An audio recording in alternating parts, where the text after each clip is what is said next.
Welcome to She Blaze, where we're bringing you cannabis culture from a woman's point of view. And as always, here to elevate the cannabis industry. I'm one of your hosts, Ice Dawson, cannabis socialite. She Blaze. And I am Dashita Dawson, the weed head. Hi, sis.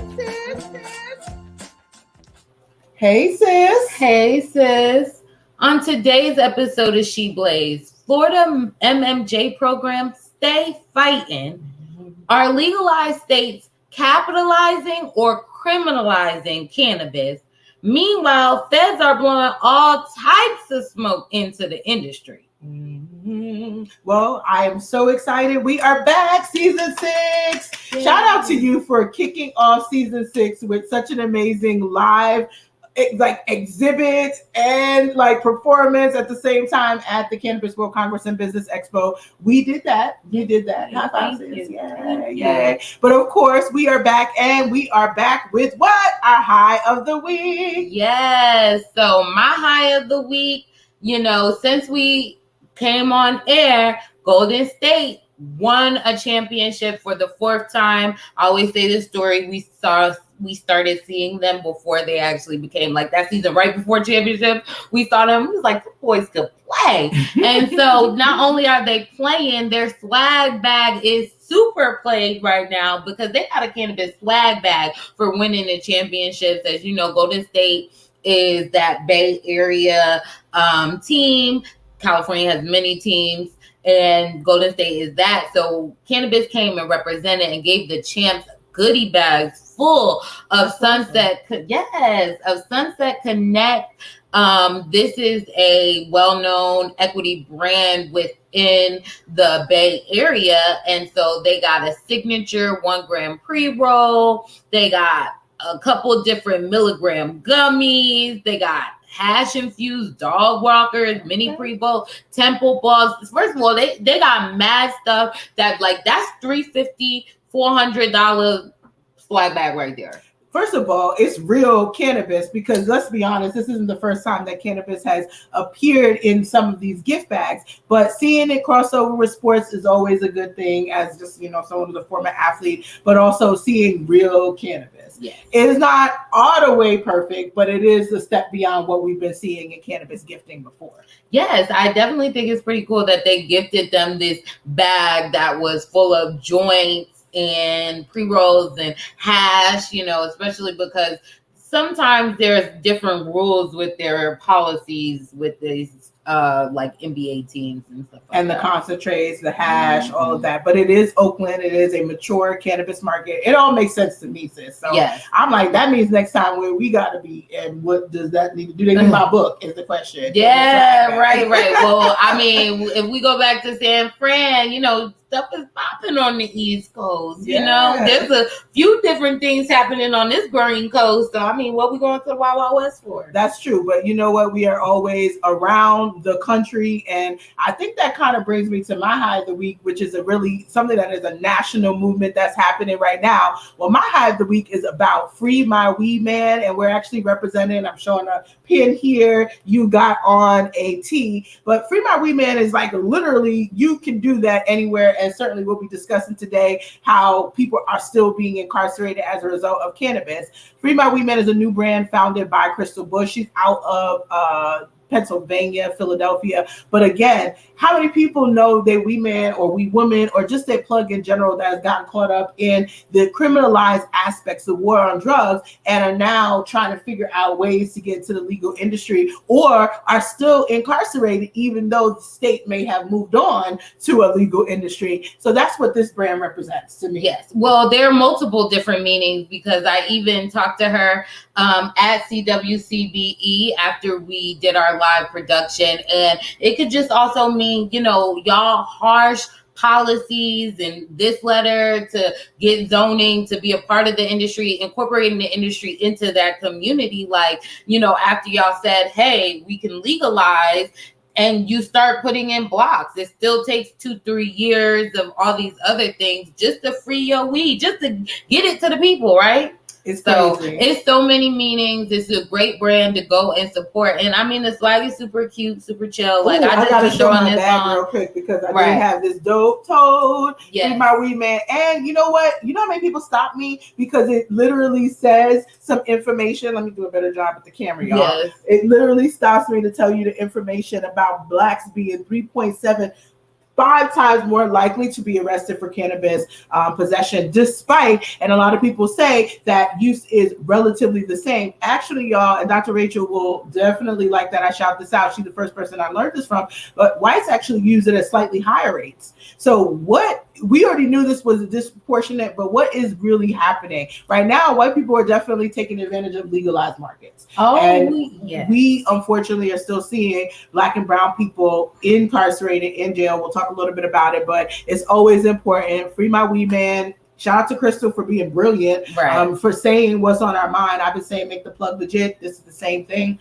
We've got to always be doing that everywhere we go, no matter what market. Hello. And, you know, as you said, white people are capitalizing on the industry, even in the South. So let's head on down to the Sunshine State, because their MMJ program is still just boo. Yeah, super thumbs downs if you didn't hear that boo. But well, let's talk about what we mean by they stay fighting, because we've done mad stuff on Florida before, but this recent incident is basically there's a plaintiff that is suing the regulatory body of the medical marijuana program in Florida, just because they are basically allowing MSOs to hold more than 5% ownership in the actual license in more than one, which goes against the law. Yeah. Right now, the law is that the medical marijuana prohibits an individual or entity from directly or indirectly having an ownership stake of greater than 5% in more than one medical marijuana license. Now, which license, you ask? Well, I know. It is the Gotham Green Partners. They have ownership in two different licenses in medical marijuana program in Florida. It is the Ianthus. Hopefully I pronounced. Yes. Oh, okay, because you know I'll be like, whatever. I don't know who came up with this iRobot name anyway. And then MedMen. And so yes, and we know how Gotham Green Partners basically acquired Ianthus was through Canada. So it had nothing to do with it. And all these MSOs having these tricky mergers, you don't know who owns what, where, and how. And they basically, on the hush-hush, got a grant variance from the government to proceed with owning two different licenses in the state.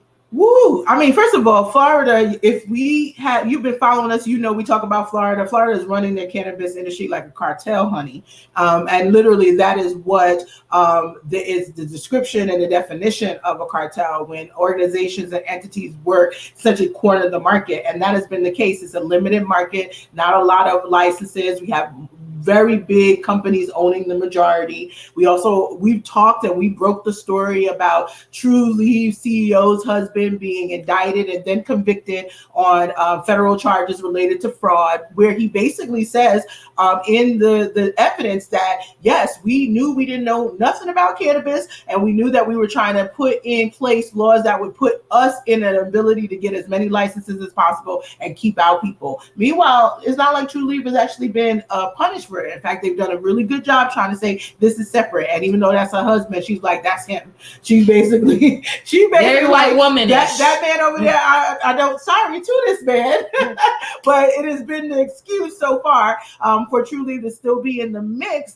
throughout the country. So this is a state that already has some very, very big challenges ahead. They've been in litigation after litigation. So this is just more litigation. So when you say they stay fighting, this is what we talk about. They stay in court fighting because they set up a system that was easily corrupted with collusion and side conversations and the like. And this is no different. Right. And we know that Gotham Green spends about 75% of their money on litigations too. because they got it in every single state, every single country, everything they in, they got a court case, honey. So that's how they also able to give the plaintiff redacted public statements. The guy's also like, yo, hand me over the documents that don't redact everything so we can actually see what's up with the ownership. How much do you own? Do you own more than these 2 licenses, right? They blanketly, quietly granted the variance, but didn't give the people no notice. And no reason, right? Mm-hmm. And so one of the things I really talk about in just doing my job as a cannabis regulator is transparency and accountability for government. And this is one of those areas where I just feel like it is not happening. When you make an exclusionary type of ruling that is not with your laws, you've got to be transparent about why that is. But to your point, and the shade is real, like you said, the whole thing that went down with Ianthus and MedMen, or really Ianthus, happened in Canada. Mm-hmm. And so they are basically, Gotham is showing that they brought real attorneys to the place. They don't really probably know anything about cannabis, but they know how to litigate, they know loopholes, and they know how to poke holes further and to hold things up. So more power to the people who have brought this to suit, because this is one of the few things on the books that Florida even has that prevents more oligopolies and more monopolies that they already have. Exactly. And Canada, they basically got Ianthus because they defaulted on $1 million to $20 million loan, but it's like a $20 million of $100 million. It's just a mess. First of all, y'all banking on something y'all don't even know is like nothing. Like, who know Ianthus? Can you grow weed, Ianthus? Well, they were definitely one of the first to get licensed in New Jersey. I mean, Ianthus is also a multi-state operator in and of themselves. And so it's important to recognize that this is the sharks eating the sharks, honey. When you talk about that Canadian lawsuit that went down, It is these things that people are getting investment through convertible notes. And a convertible note means it starts as a loan and can convert into, and if you default on it, right, it's supposed to be a little bit more risk averse for the person investing or the entity investing. But if you default on it, then there's all types of penalties, including losing some of your entities and losing some of your ownership. Exactly. And so Gotham is playing that game. And here, the thing is, meanwhile, we still have brothers and WeedMan in jail. These are multi-million-dollar wars happening right now in the courts. Right. Country, state, definitely in Florida. We know mad people locked up in Florida. I don't care what y'all talking about right now. Mm-hmm. And so the ultimate ask is for them to invalidate the department's decision and to, make them return their license or get off a license. So we'll see what happens. The court is notoriously for being deaf, dumb, and blind, and we'll talk about that later on in the show. And so on to our second hot topic, where is the U.S. criminalizing or capitalizing on cannabis? Like, are these legalized states? Like, what is happening? You see, I got the little kind of stink face on. The people who are listening, you can't see my face, but my face was real screwed for a second.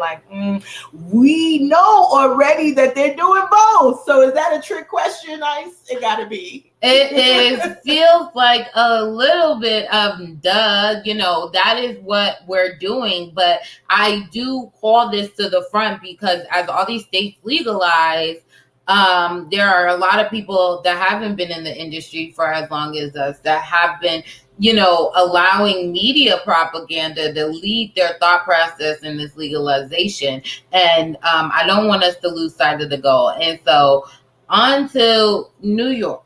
Okay. New York, they released some information about a social equity impact, and they got a whole advisory on how they doling out the money. It sounds good, but I mean, I don't know the return. I don't know what's happening with the monies in New York. We got a lot of applications open. We know they're making money right now. We don't know what it takes to actually spend the equity money that they're talking about. And there's a lot of different buckets of money. So I definitely want to just make sure everybody knows what we're talking about, because New York is complicated. I have heard so many people overnight become New York social equity experts, and it like is crazy to me. And so I'm going to start calling people out, but I'm also going to refer them to episode 2 of season 6 and say I broke it down here where it makes sense. Okay. So New York has, of course, already started applications for what will be the beginnings, very, very small beginnings of the intended legal market. And so, yeah, the Office of Cannabis Management is making money on licensing fees right now. That is essentially what we call the general management money. Those monies are coming in, and we basically need to make sure the Office of Cannabis Management is running so that they can license more businesses and keep people in compliance. Theoretically, in most governments, in my government, I'm not allowed to make a profit on my licensing fees. I literally have to take in what it costs to run it. And right now, New York's office is much bigger than what we've taken in for licenses for adult use. And so there was an allocation that comes from a budget just to make sure that the office can get started with some money. And that generally comes from the state's allocation. But separately, in this 2022 budget, Governor Hochul also announced a social equity impact fund. This is a $200 million public-private limited partnership that will be managed now. And that was the big announcement. It will be managed by a new investment firm that has been formed by Chris Webber, Lavetta Willis, and Chris Webber and Lavetta have been partners for a while. They come from the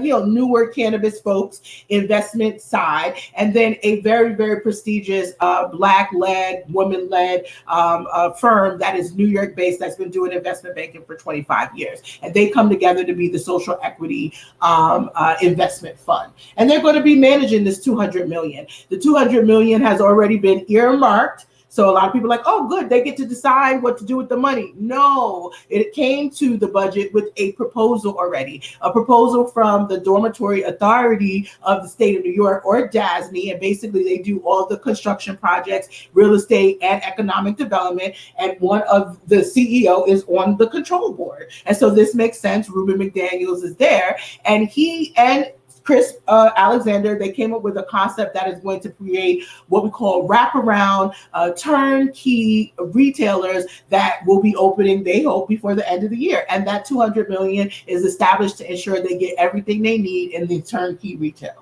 Lastly, when we finally start to be able to shop the adult use market, the last bit of money that is constantly talked about is the cannabis tax revenue. So every time you pay, there is a tax that will happen. That is a state tax, that is a local tax, that is a tax up and down that supply chain, and it will basically be money that is available to the state.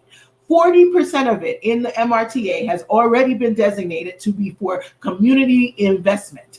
And that is going to be determined, that 40%, by a cannabis advisory board, which the governor also finally announced. This is a 13-person board that essentially has some people that are non-voting that come from economic bureau and child care bureau. It's a gamut of different bureaus, food and nutrition. It's essentially informed by work we did in Oregon too. And so shout out to MRTA, because this is how we want to invest back in the community. It's not just about doing reentry services and workforce development. Right. We got food deserts in the hood too. We got a lot of people that are struggling in New York, and we need to look at it in a different way. This advisory board will help decide what that 40% will go to in disbursements.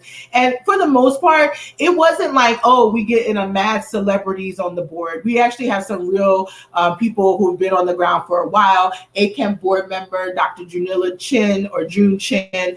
She's a medical doctor that has been teaching and educating in the New York, New Jersey area for some time. Ebro in the Morning was the surprise and sort of celebrity-esque. If you're not listening to morning radio in New York, you don't know who he is at all. Real talk. And that's not no shade, but it's just being honest about, he's a New Yorker, and he has actually had some real interest in what's happening with cannabis as it pertains to culture and justice. And so in some case, we get science, we get culture and justice. And then we've seen the president, Alan Gandelman, of the New York Growers and Processors group. They've been around for a while. They consider themselves legacy hemp growers. Yeah, I definitely me wasn't like all the way blown away from this list, but I felt like it was a competent list. It wasn't a Connecticut like council. Right. I mean, Connecticut be putting people be like, how did that? Right. No, these are real New Yorkers. You will have to know the agency to know the person. Period. Cool. And I mean, that is smart. I feel like I could trust it a little bit more. I also feel like as we put these people on the advisory board, we need to put them in the advisory, like education pipeline, because what that also reminds me is other than the two people that we know from cannabis, they know nothing and they have to be educated. Therefore, you know, the monies does not go back to the police. It doesn't go back to public health. Right? Or public safety, excuse me. It goes back to like public health. Yes. But real public health, because you pain management, you can't really get cannabis, right? Well, we don't. That's the thing. I think we have done a real disservice in New York. We're establishing that cannabis is inherently medicinal and therefore really providing public health education around it. And that's where Dr. June is important. But there weren't a lot of other doctors there. And so I'm glad somebody who knows we have an endocannabinoid system is on the advisory board. Right. Okay. Well, she do some pronounce, boo. And so we're going to turn our sights to New Jersey across the water and next door to us, because people are up in arms on social media, child. Woo!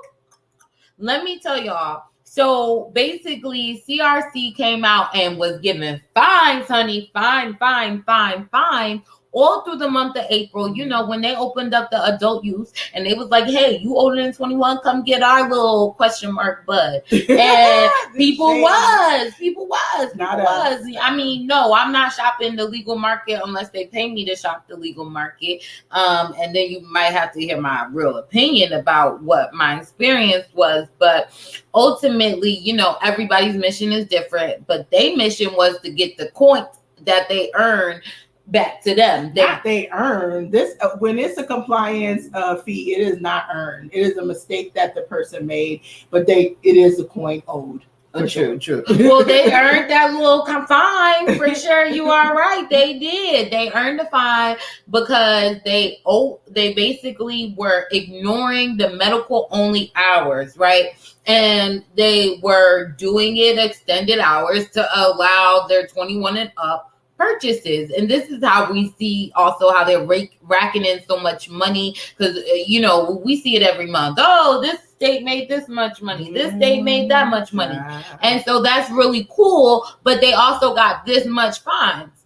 And so it had social media up in arms, so I had to bring the y'all. Well, here's the thing. Why were they up in arms? Because there's a part of me that is always, everybody want to be critical about the government coming in and taking money. Well, first of all, let's just be fair. At least they're not in jail, because that's still happening to people, right? In Oklahoma, you making mistakes, they want to take you to jail, right? And you making what we call business compliance mistakes, they want to take you to jail. So I'll just give that. So it's like, for the people who might be up in arms because they're like, what is the government doing? Check yourself, because it's actually fairly lenient. At least it is just fines. But let's be real. What people who are operators, multi-state operators, try to do is they try to be negligent to the medical community. They all think that it's all about the adult use market. And I'm here to tell you, as somebody who shops both, but is a patient first and foremost, honey, it isn't about just the adult use community. In fact, what you need to be doing is trying to educate people about it being inherently medicinal and getting them converted to medical patients, because the New Jersey market could stand to earn and get more medical patients. That's never been at like a top thing for them. And I think having some more exclusivity, those hours where you don't have to stand on a line, I think having the ability to save some money on the taxes are just part of it. Insurance, these things that we're seeing happening in New York. New York Senate passed a bill that basically said, yo, you giving public health insurance, you need to cover medical cannabis. It's moves like that that will keep the medical program thriving.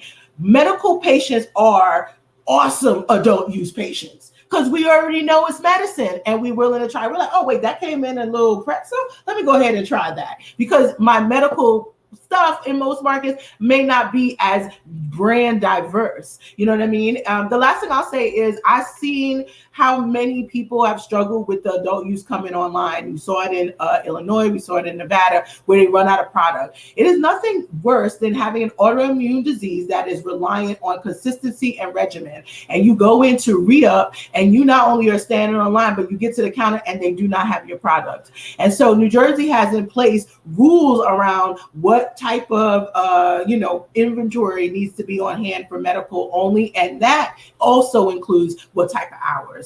And so make it make sense for your business. Get some of those adult use people converted over into the medical program. Start having medical card drives at your retail spot, and get people signed up legitimately, because that will only make it easier for you to balance the demand. Okay, and Miss O's, y'all heard that. So, y'all gotta find that little baby over $300,000 all together. The different MSOs like Green Thumb Industries, Wellness Holding, Acreage, Cureleaf. Cureleaf always gonna be on the list. Cureleaf gonna get their coins. Yes.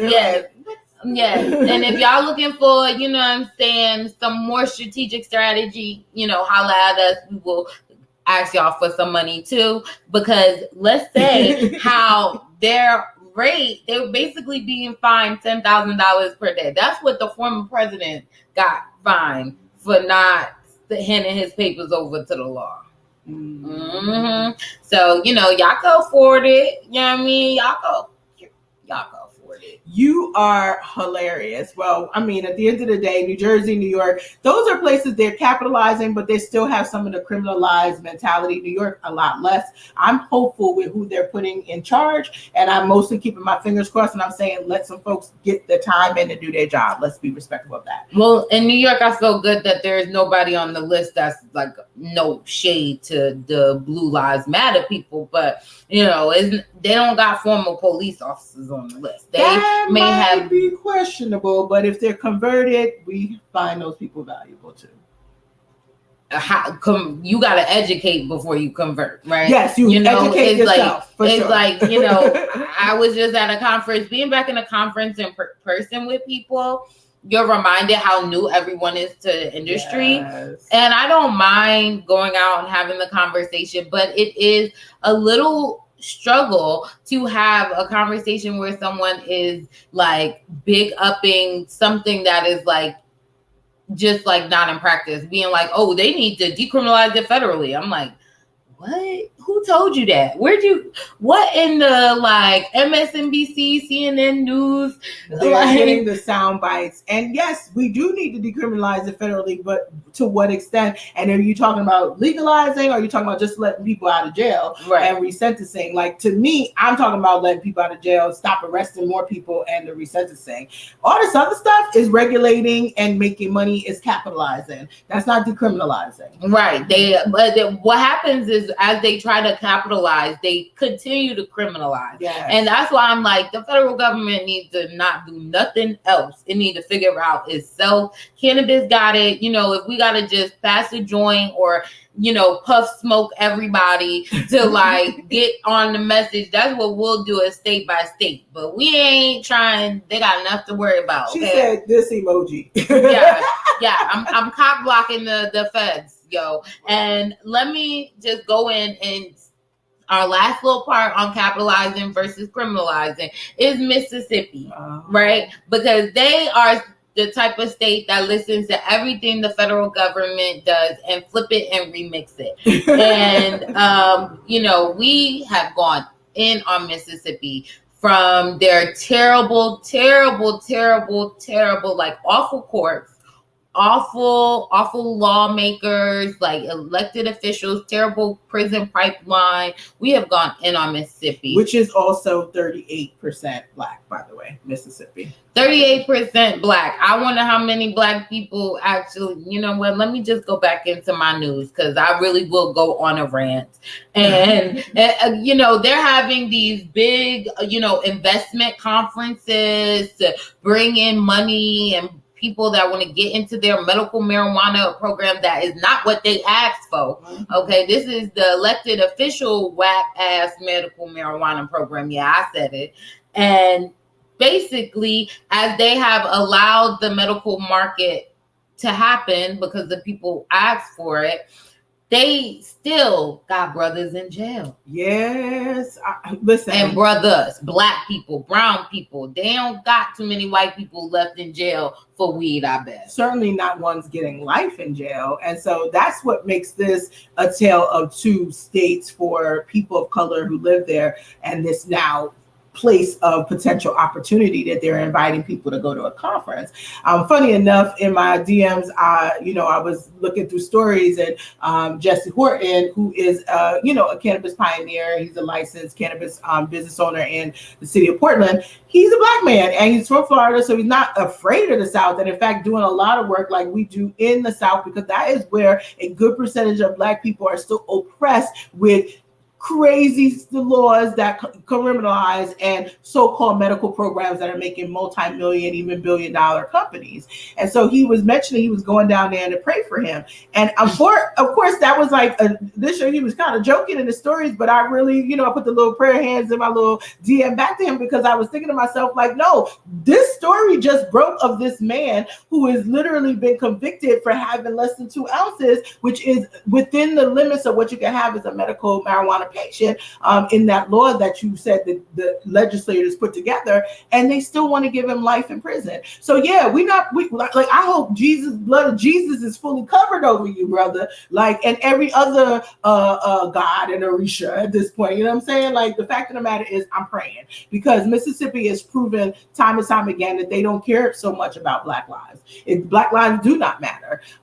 But right now, I think it's important for us to call out the hypocrisies. Do not back down and be aware. And if you're listening and you're hearing and you got people in Mississippi or you're from Mississippi, you should be aware that there is a court case that literally just came down from the Supreme Court. We've been tracking it for some time, but it's essentially saying they have no other choice but to let this man spend the rest of his life in prison for less than 2 ounces of cannabis. Shame on them. Shame on them. I try to believe in karma because it helps me be a good person. But every fucking day. That's what she said. Right. I'm forgiven for me, boo, not for you. Okay. Like, every day I'm reminded that karma just does not work that way. Because these devils on this court need to be in jail. For real. I agree. Because jail, the reason why they didn't want to legalize is because they didn't want to break their prison pipeline. Okay, cannabis contributes to the prison pipeline. And this man basically had 2 prior convictions. One was burglary, robbery, and in 2014, can you believe this? Like, we had cell phones, iPhones in 2014, bro. They basically created a law in Mississippi that burglaries, robberies are violent offenses. And anytime you get that on your charge, it's a violent offense. Even if nobody was injured, even if nobody was home, even if they can't even prove you did it and you just going to jail for it because that's what they like to do. Yeah, we got numerous of cases where people are in jail, no evidence. Okay. No receipts. No. And especially in places like Louisiana and Mississippi. Your evidence is because you Black.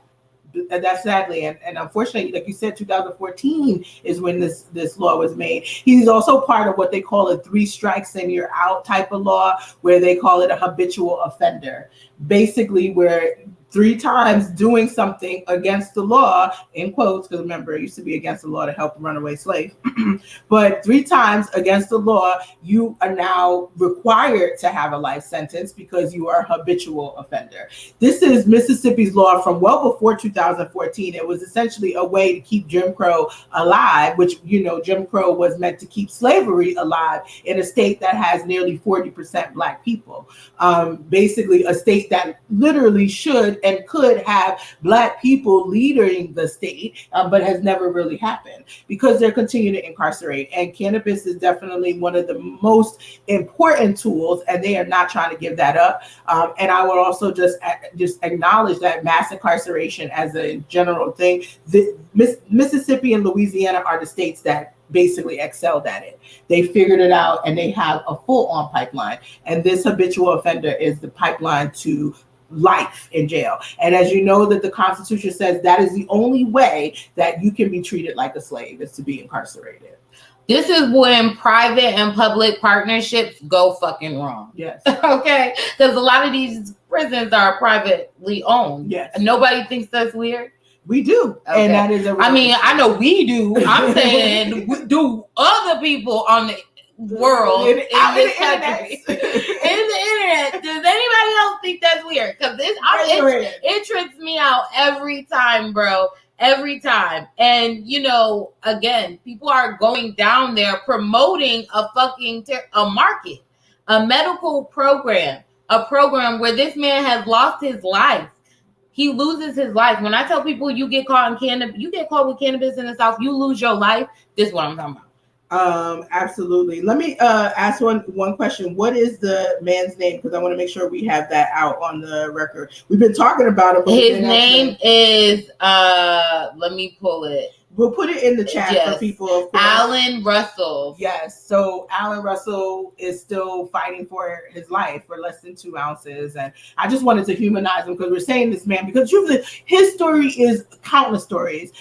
We talk a lot about Emmett Till, for example, because that is a famous situation that came to light, but there were countless Emmett Tills, countless times that children and or Black men were used as scapegoats, abused, and, violated, civil rights violated. And in this case, the Supreme Court has co-signed this, the Supreme Court of Mississippi. This is when karma it'd be like, what is karma?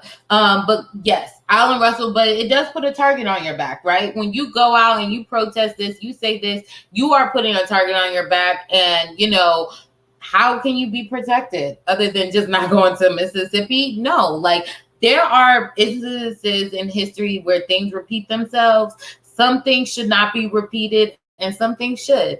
During these times, Black people have always done a great migration, okay? And gone to the area where they're going to be the most protected. And I'm telling you people now, the South is not where y'all should migrate to. Anybody else still trying to do stuff in the South? I feel bad for you, honey, child. You need to come figure it out in the Northeast, Midwest, close to Canada, just in case we got to pull out our handmaid's tale or whatever the hell. You know what I mean? You are hilarious, but you're right. It's all connected. We talked about this when we were prepping. It's like, we are connecting what's going on with the civil rights movement around cannabis with the 14th Amendment rights that we have been taken away as far as abortion being healthcare. It's important that we mention that because that is part of this. And all of these states that are below the Southern Belt that have fairly large percentages of Black people or large broad number of Black people, like Texas has the most Black people number wise, and Mississippi has the highest percentage of the state being Black people. It is important for us to pay attention because Black people are not only Black and brown people, because it's indigenous, it's Latinx as well, it's immigrant populations are in these states where they're under siege. Their life, their choices for how they can take care of themselves health-wise, cannabis being inherently medicinal, ability to also have abortion, which is healthcare, all being challenged, all connected. That's why we got to fight. We are in our lane fighting. I hope other people are in their lane fighting, but pay attention because it's all connected. It's all in the water. It is all in the water. So y'all better get in y'all little G-Wagons, y'all Honda CRVs, honey, and come on up because it might be time where we gonna have to bolt or break away. Okay. Listen, I do think it's important to say that the strategy of moving to swing states is an important one. And yes, we have people, Attorney General in New York, Letitia James, basically said, we come here, we will take you as refugees from your states. And we know what it's like to be a patient refugee. We left New York to go to Arizona. Right. And so New York is offering that same thing for people who want to have full health care of their body, full control. But they're also offering it for people who want to use cannabis as medicine, honey. And so I'm all for, this ain't a swing state, but there's some other ones like that need to be Ohio, Pennsylvania, New Jersey. Yes, New Jersey. Pennsylvania. We definitely be nail biting for the presidential, which leads us to federal because that has been certainly a mess. But the state by state fight is important for us to recognize how we can use regions to do this better.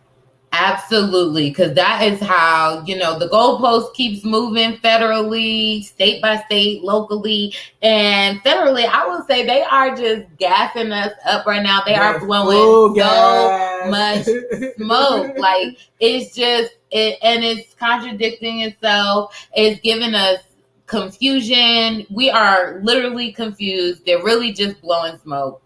And so really, let's just start by saying the internet, people be reacting to the internet. I love the internet, enjoy my verses, which I just had to shout that out one good time. Because I haven't seen a lot of these people in person, but they're giving contradicting statements, right? People on social media, they're basically like saying, oh my goodness, can you believe the Supreme Court bypassed cannabis workers' comp case? Yes. And yeah, maybe they should. Because to your point, these motherfuckers don't know what they're doing. So what is the Supreme Court compensation case? Because the Supreme Court declined hearing the case, which I'm good. Y'all need to get some investigation to yourselves, child. And the case is basically saying that in Minnesota, there are some workers that have workers' comp, and they were denied workers' compensation to use their work-related injuries on cannabis. So they cannot procure cannabis with their workers' compensation or use it because of their injuries from work. They're like, hey, I didn't use cannabis before, but I got this injury now. I'm using cannabis. And they're like, so no. It's a medical program that exists, right? Minnesota has a real legitimate one, right? I'm doing fun shade, but Minnesota's medical program is trash. We talked about it. So if you are caught up on our 80 plus episodes that you can binge to catch up on, yes, please note that it has been real crazy to say the least, to be a patient in Minnesota. But I will say that in this case, they are, right on the money.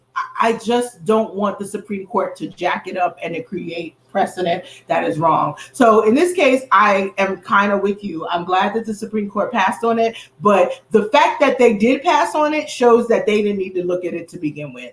Not to say they have bigger issues, because like I said, it's all connected, but they may go in, and because we have this current situation where we could get 5-4 on a lot of crazy stuff, I don't want them setting crazy precedent for Mississippi Supreme Court to be like, oh, so we can treat our patients in this market we're trying to create the same exact way because the Supreme Court said so. So in this case, we're being saved. I think we got dodged a bullet on that one. Yeah, so please shut that shit down on social media, bro. Yeah, like for real. We good. We are so good. We are really good. We're so good that we don't want y'all to track us either. So there was reports saying that, they're trying to start a federal medical marijuana patient tracking system. Bruh, y'all can't track police. Y'all can't track guns. Y'all can't barely track our fucking mail. What y'all want? The shade, but you're right though. Every time I try to help with the USPS, I leave angry, and I'm angry because I'm like, yo, I'm trying to support federal agency, but y'all giving me terrible customer service, and so now you want to have me write my name in a medical marijuana registry? No, it sounds like a list for putting together the people that you later may decide to go find and say you broke the law. Right. Mm-hmm. So basically, the National Institute on Drug Abuse plans to provide $1.5 million in funding in order to start a medical marijuana tracking registry.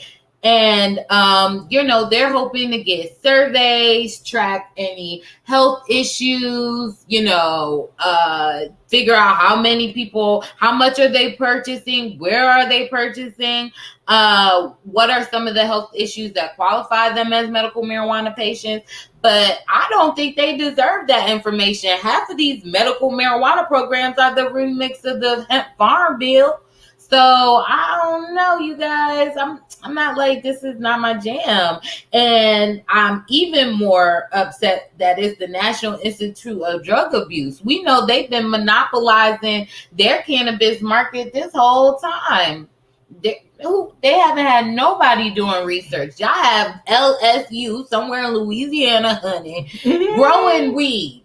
They don't even get no weed down there for real. So I don't know. Maybe that's just some shade, but ultimately, I feel like, boo, y'all need to do a registry on guns. Y'all need to do it on police. Y'all could do it on better health insurance, better women rights, same-sex rights. Like, y'all don't have to worry about us over here. I think that if, again, taking and saying, I see both sides, I'm a regulator.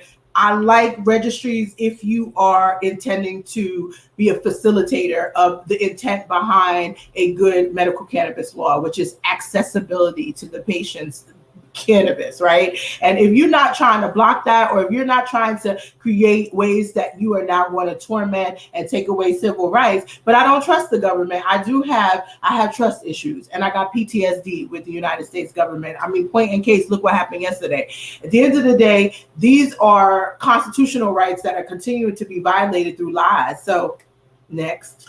Definitely. Super next. Okay. And I feel like this is not how we should be leading our federal government. Okay. We need to be telling the federal government, hands off. Hands off my weed. Free my weed, federal government. And my WeedMan at that, okay? Yes, but a lot of them are locked up state by state. That's true. And there are federal ones as well. But what I think is interesting is even when you are working for the federal government, you still are potentially in a state of confusion because they've been dropping some contradictory directions there too. Yes, definitely dropping some real whack reports. So the Environmental Protection Agency basically dropped the email to its workers reminding them that they are prohibited from using marijuana or directly investing in the industry, regardless of state laws and changes in social norms. So basically, y'all telling me that once I sign on to y'all agency, I can't even make no money from it? That didn't make no sense to me. Now, I will still say allegedly because the EPA administrator that supposedly wrote this email or memo is a Black woman. And I want to say sometimes I feel like they put us in these crazy things where I look at what I be signing and it's I'm trying to do my job, but I'm not trying to look crazy in these streets. So, y'all federal government, y'all don't do y'all job that well. But yes, she's looking crazy in the streets because at the same time, there was also some, congressional advice to the agencies like EPA to say, hey, y'all need to take it a little bit easier, be a little bit more lenient on people who you're trying to hire that have previously consumed cannabis. Now, not to mention, that's happening the same time that the White House administration is letting people go because they told the truth on their application. And now Biden was like, nah, never mind, change my mind, I guess. I also feel like, what does it have to do my money? Why are y'all controlling my money to the point where you're telling me I can't invest in stocks, I can't invest in retail growth, I can't even be a part of it, right? It's like, well, that definitely doesn't make sense. That also doesn't feel aligned to any one of them. How many of them EPA people got probably a little craft beer on the side? A lot. And that's the other thing. When you're in these investment modes, are you looking at what you're investing and how they are treating the environment? Are you looking at ESG reports? Are we also making sure that people aren't breaking environmental laws that are being invested in? Not cannabis, just manufacturing businesses. The minute you said beer, I thought to myself, just some of that processing, that is from real issues with environmental protection right there. And so are we digging that deep? And the answer is we not. America has such selective enforcement, is racist, right? It's always racially biased and is also non-scientific sometimes and fear-based. It's like, who do we have in charge? Yo, we gotta vote better. Okay, I don't know. I'm sorry. I have to say it. ACLU, no, I don't want to donate no more. I hear you on voting better, but we have to do something. Yes. It is more than voting. It is more than protesting. It is more than donating to these nonprofits that go out and lobby for better rights. Okay, we have to be active. There needs to be an active list of what we have going on.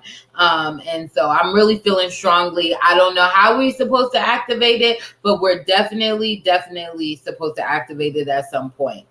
And so I also want to talk about how the federal government has the attorney generals making all the noise. Like, what you talking about? What in the DOJ?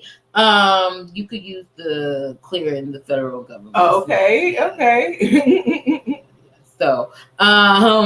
So we are back live, you guys, and we are also working on our production team again. You know, last time we had a whole thing, so it's been a minute since we've been back, and a lot of changes have happened. Well, that definitely gives us an opportunity to plug that we are looking for a partnership. We're looking for people who have production background and really understand producing weekly live stream, live video, and audio podcasts. So with that being said, we do the best that we can when we do our self-produced things. But thank y'all for joining us. Yes, thank y'all for joining us. And, you know, definitely a great plug. We might have to add that in there for the next couple episodes. Yes. I like that. All right. We got watch us mess up. Hey, come help us, please. We are episode almost 90. Like, we don't want to get to the 100th episode and not have this figured out. Well, listen, don't sleep on us. We had a producer. Yes, well, shout out to our production intern. We didn't have a producer. We did have an intern. And it's all good. An intern who is competent can do the job as well. But we're actually trying to take it to the next level. We'll be doing more live, in-person, with audience events that we are also taping our podcast. And so we need a producer, someone who has some experience, and we're excited to work. All right, well, back into this show, honey. Okay, and basically it's the Attorney General, Merrick Garland. So we've been asking, oh, well, if the feds aren't going to do this, if the Senate's not going to do this, if the House not going to do this, well, maybe the DOJ could do something. We know that the DOJ has done some things before. So everyone's asking, yo, AG, what you got on the docket for cannabis? And I don't know who's asking that, because I'm not, but it's the federal media. It's people just wanting to stir up junk, trying to see. They put him on the spot. But what did he say? Well, you know, he basically said that he will have some, be examining marijuana policies, and he'll be addressing the issue in the days ahead. And that's how I feel, because I'm just going to sleep over here. Y'all can't see me out in audio, but listen, on video, I done fell asleep with what she said. I'm not sure he said anything. And that's the thing about the blow and smoke. This is exactly a smoke and mirror situation. We get all hype because we are thirsty for information in the industry around federal anything. And the fact of the matter is, we probably should just keep telling them to keep learning, keep watching, and put them on a 4 to 5 year cannabis competency plan. I'm happy to sign up to educate people with the right price point, of course. And I'm happy to pick the experts to do so. And trust me, is not Rainflower Media, okay? You don't need a certificate. You need people who actually have up-to-date, current information. Damn, we just some shady. I'm just being honest. I'm like, my glasses is as shady as you, government don't need to get certificate information at this point. We need real, like, something that's built specific and also can be tailored and augmented as we go from agency to agency. Because as a person who is working at the national level and have teaching these people and talking to them, it is necessary before we can put them in charge of anything. Hell yeah. And so again, I'm asking, who asking him? We not. No. And he did reiterate that he felt like enforcement resources are not to be put in prosecuting non-violent, low-level marijuana offenses, even in jurisdictions where marijuana remains illegal, which is 19 states. Child, 19 states have not even decriminalized, child. Talking about Texas, Georgia, Idaho. Isn't that right next to Oregon? They just go over the mountain and then all of a sudden they like about to be arrested. Well, that's why so many people come from Idaho into Oregon and shop. But you're right, all of those things are at risk without the Cole memo, and so that's what I think is interesting about. He ain't reiterate the Cole memo, so I also felt like it's a lie. It's a lie. Do we want to know why it's a lie? Well, I got 2 examples why. First example is that there are state attorney generals banding together in coalition to write a letter to the regular attorney general, Merrick Garland. Okay, that's like the best way I could put it to everyday people. The U.S. Attorney General. U.S. Attorney General. They're banding together saying that, hey, we need Congress to step in here and create a law prosecuting people for using THC products with copycat or character for children use. I'm like, what in the y'all need other shit to do? I think that to me is sad because we're moving cart before horse. Some of these states don't have a good enough program for them to be petitioning to the government at the federal level to change anything. How about we get the federal level to protect patients first before we over enforcing what you think you're protecting children from, whether it's a Tony the Tiger type of cartoon character or not, which by the way, Tony the Tiger appeals to adults, by the way. Adults still buy the cereal and use it. This whole perception about cartoons or just something like that being appealing, I do think it's about not putting the responsibility on parents. A gummy in general is appealing to a little kid, especially if they see you eat it. Right. I mean, there's little memes that go around where they show the little kid give them something that they see the parents with all the time, and they'll show you how to use it. They not even speaking. It's because they mimic us and they watch us. So it's just important that you put it up. You don't, the same way you would put up alcohol or rubbing alcohol, which looks like water to a toddler, right? Mm-hmm. So I just think there's so many other risks. They're worried about cartoon characters when the alcohol bottle legitimately looks like a water bottle to a 2-year-old. You just gotta follow the same policies and be responsible. Right. And it's like, it is very hard to track down these people. We're looking at states like Alaska, California, Colorado, New York, Indiana. We have Oklahoma, South Dakota, all these states that's like, y'all got other things that y'all could be working on. Attorney generals, don't be signing no letter. Listen, New York, don't be signing no letters like this now. Because what y'all mad? The FDA already issued a warning. What else? Y'all mad because there ain't no fine? Y'all mad because they ain't going to jail? Like what? Ciao bye. Well, at the same time, and we are starting to get to our time, the last thing I would say as far as the federal government is concerned is that the DEA is still, the Drug Enforcement Administration, that's what it stands for, still has an eradication and suppression unit that they spend millions of dollars on, and they are still working, y'all. Oh, yeah. That was the second part of how it feels like it's all a lie, Merrick Garland, because how the DEA, we have an uptick over the last 2 years in how much medicine they have seized. And we talked about how the eradication program burns it. They just burn it. They don't give it to the earth. They don't give it to the cows. Like, we know you could feed your chickens this. There's so much stuff you could do with it, and y'all burn it. It's ridiculous that it's being burned. It's talking about, is the EPA putting out some memos for the DEA on what they're doing? They're wasting crop. Most of this is because it's confiscating hot hemp.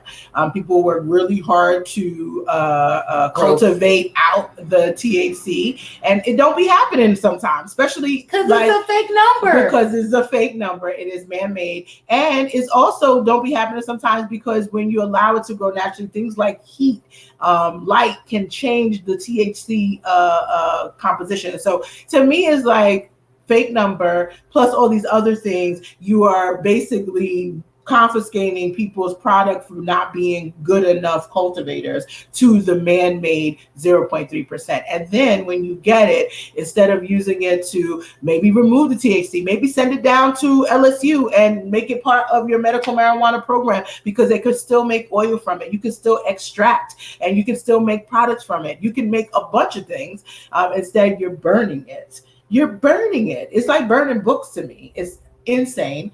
And I think it's just another example of why the federal government doesn't need to be in charge. Period. So for all you newbies in the industry, this is what we mean when we say we want the feds to step away.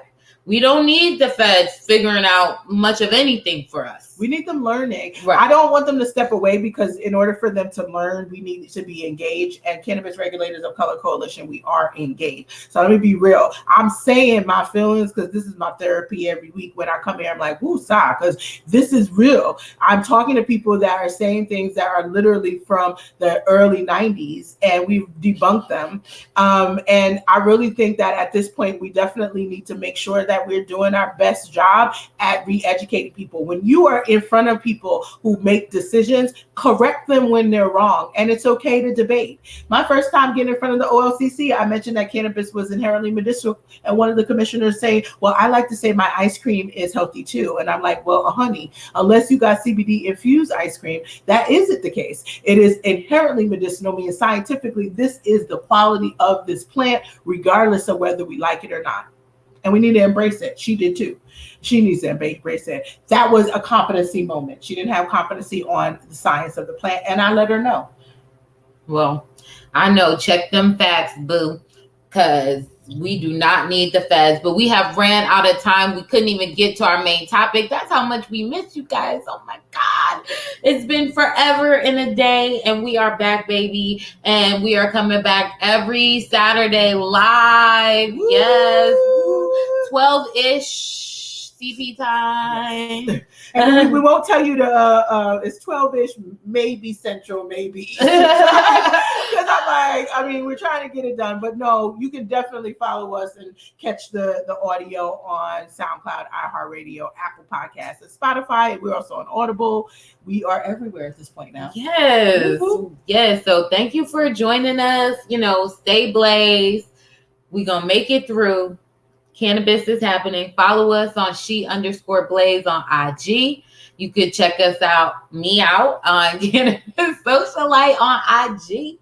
And of course, I am Dashita Dawson on Twitter and IG. And then you can find me every week on Flower to the People, Sirius Urban View, channel 126 on the Loree Daniel Faber Show every week on Thursdays at 11 o'clock. Yes. So share, like, subscribe, watch us, follow us. Come back again, and we will see y'all next Saturday afternoon. Yay. Well, good job. Episode 2 in the books. Bye.